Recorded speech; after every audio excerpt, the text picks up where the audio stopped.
Okay. I have a bunch of holes made in my project. I have a lot of thread. And I have some needles. So, if your project's fairly level, you could leave it like this. Or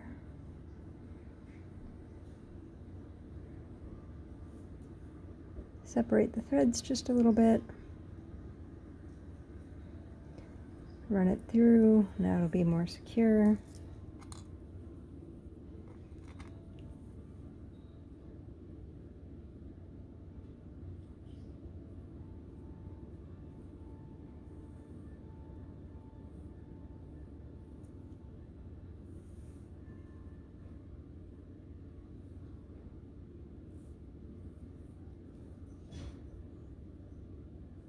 Okay. Now my threads are ready. Orient my project. And pick a side. So,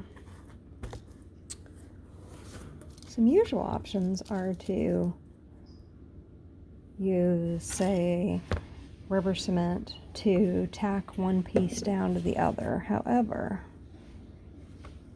I'm not going to do that today. And another normal option is to use a stitching pony like one of these guys. But for this project, I'm not going to do that today.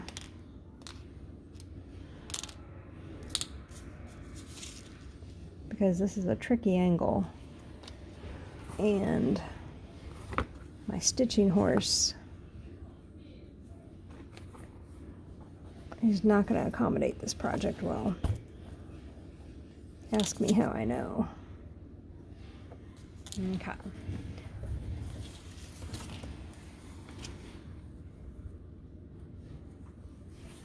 So I'm going to play back and forth with this until I get him tacked in there.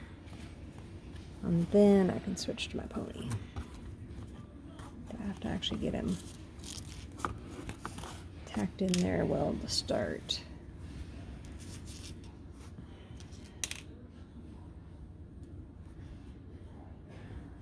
Okay, that looks better. Okay, now I have my project on my stitching pony. And I've used this piece of leather to protect that surface. And you'll see some videos with saddle stitching where the person puts both needles through the hole at the same time. It certainly looks cool, but I have found I prefer to do one needle at a time, so there's enough room for my needles and my thread and everything else going on here.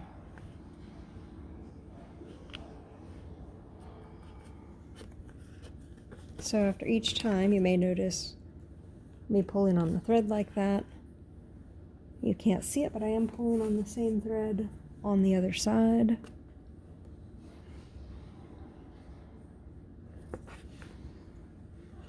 Each time I do that,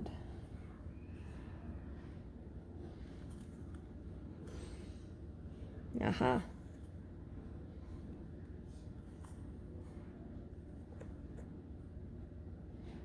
There we go. All right, so stitching gets really repetitive. In my day job, it's all about automation and reducing repetition. So I'm going to hit pause on the video so I can take the long way around, and you guys, thanks to Movie Magic, can catch up with me the short way around. I'll hit pause. Okay, look how far we've come. So as I get down to these last few stitches, you might be wondering, how do you finish this off? Do you just put a big old knot down here? What's the story? So the answer is backstitching. So now that we're all the way through, I sew back the way we came.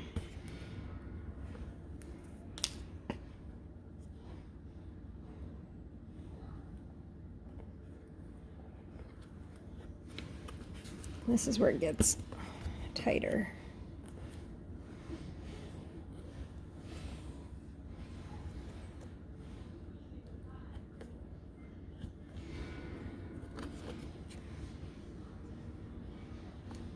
Making sure I'm in the right spot. And this is where this little gadget might come in handy. Let's see. Maybe not so much.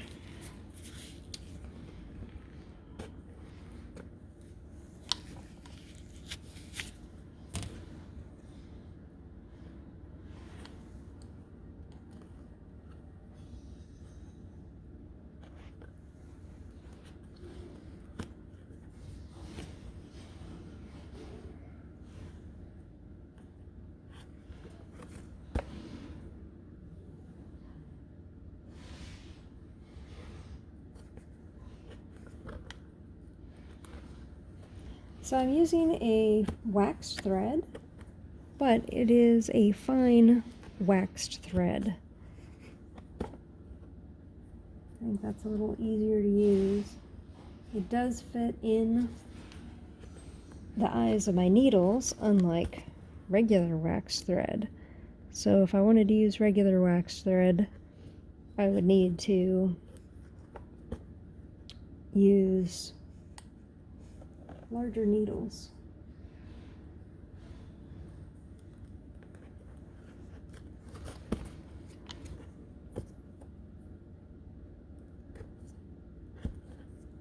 And cotton. Now I've definitely added enough stitches for a normal back stitch. I'm going to keep going because I know, in my opinion, this is going to be the toughest one of the whole, hardest working stitch line of the whole project.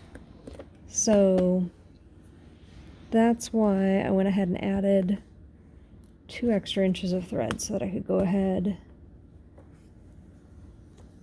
and backstitch as far as I felt like doing. And here we go. It's been stitched and backstitched. And I made sure to pull both through onto the same side. And now, cut them off.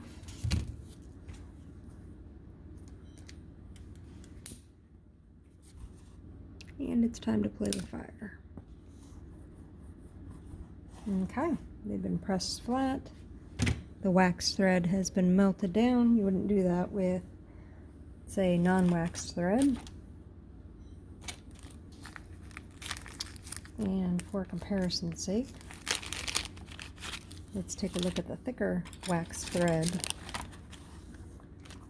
versus non-waxed thread.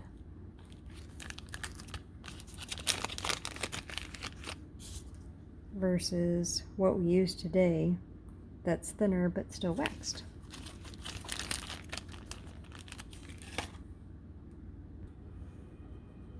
And here I'm continuing on the back side. And I feel like this is really one of the trickier stitches on this project because nothing fits into the throat of my stitching pony, number one. Number two, really need to get the stitch done before punching the holes so that they line up perfectly. Number 3, you'll notice not every one of these goes in at a perfect 90-degree angle. So sometimes I really have to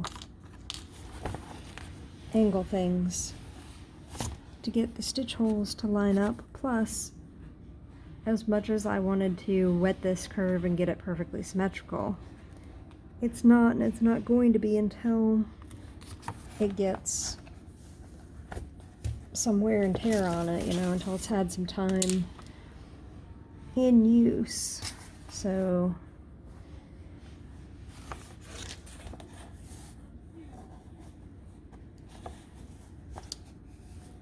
it's going to be just a little unpleasant to stitch, but that's the nice thing about the saddle stitch. Every couple of stitches, everything's pulled right back into line. Hey, look how easy that one went in.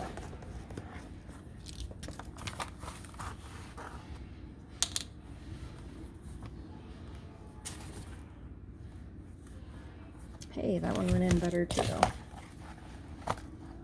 So hopefully as we go on, this unevenness will work itself out and we'll start lining up better.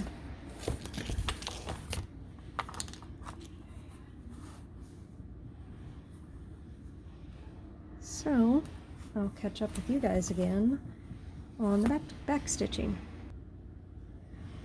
Okay. Just a few stitches from the end,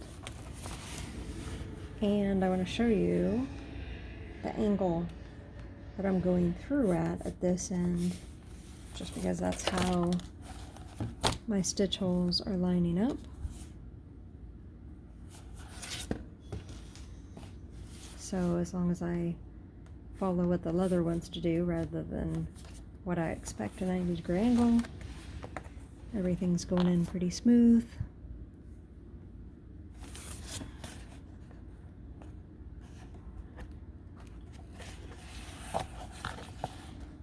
Okay, so that's the last stitch along this line.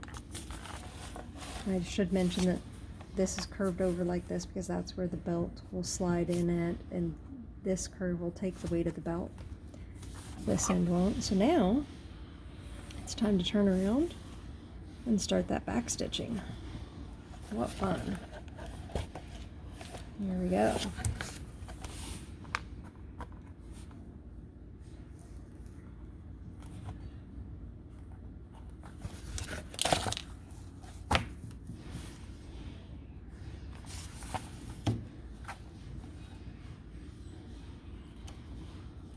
Ooh. So now I've got thread in here, and I'm working with this unusual angle. So the question is, what angle is it going to take to fit? This is the larger of my 2 needles, I believe. You may see one has a thicker tip, a bigger eye. This one's the thinner round one. I think I got him from maybe just a sewing kit, a fabric sewing kit, maybe an upholstery kit. And this one came as an official leatherworking needle, which makes them harder to fit into tight spaces for the back stitching. Okay guys, I've back stitched a little ways, cutting off.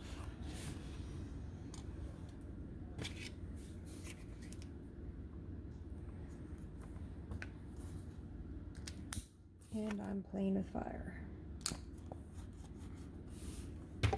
Okay. So, 2 amazingly straight stitch lines. One is exposed, and the other is hidden inside the belt loop. And there we go. So, one day the belt will slide through here, one day very, very soon. Alright guys, thanks for going with me another step of the journey on this cell phone case holder. Thanks. Thanks. Bye.